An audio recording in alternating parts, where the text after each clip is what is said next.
का बयान इस साल हुआ है, शहादतें इस साल हुई हैं, तो इसकी मिसाल नहीं है।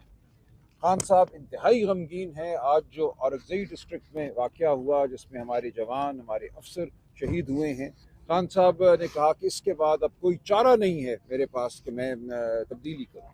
खान साहब ने याद दिलाया कि पिछले कई 2 सालों से 2.25 सालों से उनका इसरार रहा है, उनका ये मौक़िफ़ रहा है कि जो वफाकी हुकूमत का एक तरीका है, जो वफाकी हुकूमत ने एक पॉलिसी अपनाई हुई है, जो बिल्कुल गलत पॉलिसी है, खैबर पख्तूनख्वा हुकूमत अपने आप को उस पॉलिसी से दूर करे।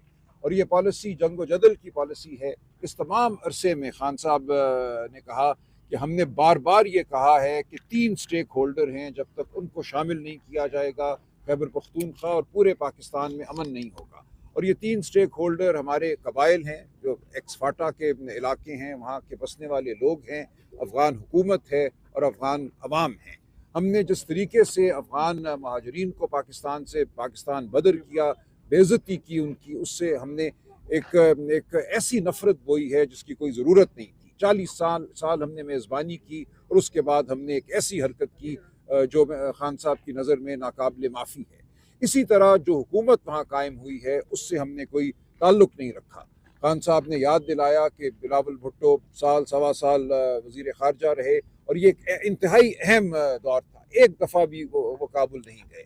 इसी तरह जो वहाँ की हुकूमत है उनसे कोई राब्ता नहीं रखा गया। खान साहब ने अपने दौरे हुकूमत में 3.5 साल में याद दिलाया कि दहशतगर्दी तारीख़ की कम तरीन सतह पे थी। इस मुल्क में वो हमले नहीं हो रहे थे जो आज हो रहे हैं, और इसकी वजह ये थी कि उन्होंने अशरफ गनी हुकूमत के साथ एक ताल्लुक़ पैदा किया। ख़ुद वहाँ गए, काबुल गए, अशरफ गनी को यहाँ बुलाया। और अशरफ गनी हुकूमत, याद रहे, एक पाकिस्तान मुखालिफ हुकूमत थी जो रॉ के साथ मिलकर काम करती थी, लेकिन इसके बावजूद अपनी पॉलिसी की वजह से, हिकमत अमली की वजह से हमने इस मुल्क में दहशतगर्दी नहीं होने दी। तो खान साहब को इंतहाई अफसोस है, दुख है कि उनके विजन पर अमल नहीं हुआ और खैबर पख्तूनख्वा हुकूमत उस तरह अपने आप को वफाकी हुकूमत की और एजेंसियों की पॉलिसी से दूर नहीं कर सकी जैसा कि ज़रूरी था। ये एक नाकबत अंदेश पॉलिसी है कि बम मारो, गोला मारो, ड्रोन चलाओ। ये एक ऐसा एक गिरदाब है, एक साइकिल है कि आज हमारी शहादतें हुई हैं, हमारे जवान शहीद हुए हैं। इसका एक रद्द अमल यकीनन हमारी फोर्सेस की जानिब से आएगा, उसके नतीजे में ये अमल चलता जाएगा, वहाँ से फिर कोई रद्द अमल आएगा। तो एक ही तरीका है इस दहशतगर्दी को ख़त्म करने का कि हम बैठें और इस मामले को उसके बड़े तनाजुर में देखें, उसको हल करें। और नई जो अब हुकूमत कायम होगी खैबर पख्तूनख्वा में, सोहेल अफरीदी साहब वज़ीर आला होंगे। खान साहब की तवक्को है कि एक नई शुरुआत होगी और एक अकल की बात होगी, फ़ाहम व तफ़हीम की बात होगी, मामलात को समझने की बात होगी। जो जरगे हैं वहाँ पे, जो कबाइल हैं, उनसे मावनत हासिल की जाएगी और इस मामले को एक देरपा हल जो है वो मुहैया किया जाएगा। तो ये खान साहब का सोचा समझा फ़ैसला है, लेकिन इसका जो मुहर्रिक आज वाक़या हुआ वो इस मामले का मुहर्रिक है। जो शहादतें आज हुई, उन्होंने खान साहब को इंतहाई मग़मूम किया है। उन्होंने तमाम शहीदों की, उनके दर्जात की बुलंदी की दुआ की है, अपने गम का इजहार किया है और इस अज़म का तहैया किया है, ऐलान किया है कि आइंदा हम बेहतर पॉलिसी अपना सकेंगे वफाकी हुकूमत की सतह पे, और सूबाई हुकूमत जो है वो वफाकी हुकूमत की रहनुमाई कर सकेगी इस हवाले से। तो अब खान साहब की ये तवक्को है, खान साहब का ये हुक्म है कि सोहेल आफरीदी साहब वफाकी हुकूमत की रहनुमाई करें, उनको समझाएं कि पुख्तून रिवायात क्या हैं, इस इलाके में अमन किस तरह कायम हो सकता है, और खान साहब के विजन पर अमल करें। सुहेल अफरीदी पर इल्जाम है कि वो ऑलरेडी तालिबान नवाज है, वो तालिबान का सहूलतकार भी रहा है, तो फिर उसके साथ साथ उनके खिलाफ जो है वो FIA साइबर क्राइम में फरवरी 2024 में एक केस भी है। आप उसको कैसे देखते हैं? सलमान अकबर रजा साहब, इससे भी एक सवाल ले लें कि जो मौजूदा KPK की सूरत हाल है, बड़ी नाजुक सूरत हाल है, ऐसे में KPK वज़ीर आला को तब्दील करके नया वज़ीर आला लगाएंगे तो सूरत हाल के ऊपर मनफी असरात नहीं पड़ेंगे? नहीं, कोई मनफी असरात नहीं पड़ेंगे। देखें, ये एक बिल्कुल लग़्व इल्ज़ाम है कि वो तालिबान नवाज हैं। खान साहब ये बात करते हैं कि हमने अपने लोगों के जान और माल की हिफाजत करनी है। वो कैसे होगी?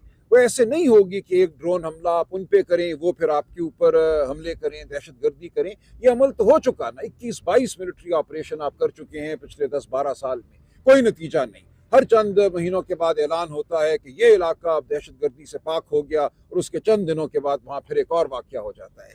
तो हमें बैठ कर बहैसियत कौम सोचना होगा कि इस मसले का हल क्या है। अफ़गानिस्तान कोई ऐसी चीज़ नहीं है जिसको हम अपने से दूर कर सकें। वो हमारे पड़ोसी हैं, एक तमद्दुन है यहाँ पे, एक कल्चर है, यहाँ की रिवायात हैं, यहाँ की सोच है। उस सब को जब तक आप साथ लेकर नहीं चलेंगे कोई देर पा हल मुमकिन नहीं होगा। सलमान साहब ये बताएगा सर, FIA में उनके खिलाफ केस है, वो रुकावट तो नहीं है? लीगली अगर आप बता दें FIA में 2025 में नहीं ऐसी कोई बात नहीं है। वो सलमान साहब ये बताइए, साइफर वाला मुकदमा पहले ही ढेर हो चुका है, उसका इस मामले से कोई ताल्लुक नहीं। सलमान साहब ये बताइएगा कि दहशतगर्दी तो एक मसला है ना मुल्क के लिए, और ये सिर्फ KP में नहीं हो रहा, बलोचिस्तान में भी हो रहा है, दीगर जगहों पे भी हो रहा है, हर जगह कोई गलत पॉलिसी अफगानिस्तान से दहशतगर्दी तो हो रही है और इससे मुतल्लिक कौमी सतह पे पॉलिसीज बन रही है। अब आपका नया वज़ीर आला है गया, उसने भी जाहिर है वफाकी हुकूमत से कंप्रोमाइज करना है या कोऑपरेट करना है या कोऑर्डिनेट करना है, तो इससे क्या फर्क पड़ेगा वज़ीर आला हटाने से? देखें एक तासुर पैदा हो गया था कि हमारी जो सूबाई हुकूमत है वो गलत वफाकी पॉलिसियों की मददगार है। तो सुहेल आफरीदी साहब से अब ये तकाजा है और खान साहब की ये तवक्को है कि वो अपने आप को दूर रखेंगे और वो बिल्कुल वाशगाफ अल्फाज में कहेंगे कि हम वफाकी हुकूमत की पॉलिसियों की हिमायत नहीं करते।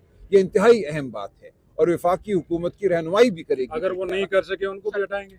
हमें बिल्कुल ये तवक्को है कि ऐसा नहीं होगा और एक नई शुरुआत की ज़रूरत है। और इमरान खान साहब ने अली अमीन साहब के लिए भी एक पार्टी में ऑलरेडी ग्रुपिंग है, इससे मज़ीद ग्रुपिंग नहीं होगी। मुझे बात करने दीजिए। इस फैसले के ऊपर अमल दरामद कैसे होगा? वहाँ और जमातें भी बैठी हुई हैं, मौलाना फजलुर रहमान है, पाकिस्तान पीपल्स पार्टी, नून लीग, अदम एतमाद में कोई नया वज़ीर आला सामने आ गया तो क्या करेंगे? अदम एतमाद नहीं होगा। अली अमीन साहब को खान साहब ने हुक्म दिया है कि वो इस्तीफ़ा दें और हमारी वहाँ पे वाज़ेह अक्सरियत है खैबर पख्तूनख्वा असम्बली में। उस अक्सरियत की बुनियाद पे सुहेल आफरीदी साहब को वज़ीर आला मुंतखब किया जाएगा, इसलिए कोई दिक्कत मुझे नजर नहीं आती। आप समझते हैं कि अली अमीर को जो है वो सजा दी जा रही है कि अलीमा खानम के बारे में इमरान खान नहीं, ऐसी बात नहीं है। देखें आज इमरान खान साहब ने अली अमीन साहब के हवाले से भी नेक जज्बात का इजहार किया। वो समझते हैं कि अली अमीन साहब के लिए भी अच्छा है कि वो अब इस ओहदे को छोड़ें और उस सियासत का हिस्सा बने जो खैबर पख्तूनख्वा के अवाम की सियासत है। सलमान अकरम राजा साहब ये बताइएगा कि पाकिस्तान की फौज जो है वो आज सिर्फ कुर्बानियां नहीं हुई, रोजाना की बुनियाद पर कुर्बानियां दे रही है इस मुल्क की हिफाजत के लिए। पाकिस्तान की सिविलियन जो लोग हैं उनका खून बहाया जा रहा है दहशतगर्दों की वजह। क्या आप ये चाहते हैं कि उन दहशतगर्दों से जो पाकिस्तान के अवाम के कातिल हैं, फौज के शोधा के जिम्मेदार हैं, उनके साथ मुज़ाकरात नहीं, एक मिनट मेरी बात सुनिए, क्या उनके साथ मुज़ाकरात से आप मसला करना चाहते हैं? और वो अफगान माजरीन जो रवां साल की दहशतगर्दी है 70% उसमें मुलव्वस हैं अफगान शहरी, क्या उनको वापस भिजवाने के आप खिलाफ? नहीं, ये गलत। देखिए एक तरीका होता है किसी को वापस भिजवाने का और ये मामला आपको करना है अफगान हुकूमत के साथ, ये मामला आपको करना है अफगान अवाम के साथ। मैंने पहले अर्ज़ किया कि 3 स्टेक होल्डर खान साहब ने, इमरान खान साहब ने आइडेंटिफाई किए हैं। इन इलाकों के हमारे जो कबाइल हैं एक्स फाटा के, जो अफगान अवाम है और अफगान हुकूमत। तो अगर आप यहाँ मामला तय कर लेते हैं तो जो इल्ज़ाम है और उसमें हकीकत भी है कि बड़ी हद तक ये दहशतगर्दी वो लोग करते हैं जो 2500 किलोमीटर का हमारा बॉर्डर है अफगानिस्तान के साथ, उसको अबूर करके आते हैं। तो यहाँ बैठे हुए लोग नहीं करते, ये खुद आपकी वफाकी हुकूमत का ये इल्ज़ाम है कि वहाँ से लोग यहाँ आते हैं और आप अफगान हुकूमत को मुवर्द इल्ज़ाम ठहराते हैं। तो ज़रूरी ये है कि आप अफगान हुकूमत से कोई मामला करें। जब तक ये मामला नहीं होगा, जब तक ये गुफ्तगू नहीं होगी, दहशतगर्दी नहीं रुक सकती। हमने यकीनन शहादतें पेश की हैं, हमारे वयूर अवाम ने शहादतें पेश की हैं, हमारे जवानों ने, हमारे अफसरों ने, हमारे सिपाहियों ने शहादतें पेश की हैं और हमें फ़ख्र है और हम उनकी बुलंदी दर्जात की बुलंदी की दुआ करते हैं। लेकिन हल मामले का मुस्तकिल हल तभी होगा जब आप अफगान हुकूमत को हर मंगल को यहाँ पर अवामी असेंबली लगाने का फैसला हुआ था, लेकिन अब देखा जाता है कि जो पार्लियामेंटेरियन है, सूबाई असेंबली के मेंबरान है, उनकी अदम शिरकत है, दिलचस्पी नहीं है। नहीं, ऐसा नहीं है, ऐसा नहीं। एक सवाल इसके साथ ये भी ले लें कि इतना बड़ा बानी पीटीआई की ने फैसला कर लिया, इसके ऊपर अमल दरामद कैसे होगा? क्या पार्टी बहुत आसानी से होगा, बहुत आसानी से होगा। वो अमन आ जाएगा? देखिए हमने एक नई शुरुआत करनी है, अपनी पॉलिसी का ऐलान करना है। ये खान साहब का इजहार है एक नई शुरुआत का। हम समझते हैं कि सूबा खैबर पख्तूनख्वा में हमने एक वाज़ेह पॉलिसी देनी है। पहले कुछ इबहम शायद पैदा हो गया था लोगों के जहनों में, उस इबहम को दूर करने के लिए एक नया वज़ीर आला जो है वो खान साहब ने मुकर्रर किया है और इसमें कोई दुश्वारी नहीं होगी। अली अमीन साहब इस्तीफ़ा देंगे और सूबाई असम्बली सुहेल आफरीदी साहब को देखिए, ऐसी बात नहीं है, ये वक्त के साथ साथ फैसले बदलते हैं, हुकूमतें बदलती हैं, कोई ज़रूरी नहीं होता कि एक ही शख्स जो है वो बैठा रहे। खान साहब तो हमेशा कहते हैं कि सूरत हाल को देखकर खिलाड़ी का इंतखाब होता है। पहले अलीमा खान की जानिब से यहाँ पे बयान दिया जाता था इमरान खान के, तो अब अलीमा खान का वो किरदार होगा या नहीं? इमरान खान ने उनको क्या बयान देने? नहीं, देखें नौरीन आपा बयान देंगी, खान साहब की जो बात है वो पेश करेंगी। आज भी आपने देखा कि अलीमा बीबी को गिरफ्तार करने अडयाला जेल के गेट पे पुलिस खड़ी थी, उनके खिलाफ बहुत से मुकदमे बना दिए गए हैं, तमाम झूठे हैं लेकिन बहरहाल हैं। तो अलीमा बीबी को हम ये समझते हैं, खान साहब ये समझते हैं कि उनके ऊपर अब जो फोकस है उसके पेश नज़र नौरीन आपा अगर बात करें तो बेहतर हो। सलमान साहब ये बताइएगा कि दहशतगर्दों से मुज़ाकरात की तरफ तो आप जाते हैं, आप बात करते नहीं, हमने अफगान हुकूमत से मुज़ाकरात की बात की है। आप कहते हैं कि मुज़ाकरात से दूसरी अफगान हुकूमत से मुज़ाकरात किए जाएं। आप जो पाकिस्तान की हुकूमत है उससे मुज़ाकरात क्यों नहीं करते? सियासी मसाइल का हल भी बिल्कुल। देखिए, हमने कब कहा है, हमने हमेशा ये कहा है कि आइन और कानून की बहाली के लिए, शराफत की बहाली के लिए हम बात करने को तैयार हैं।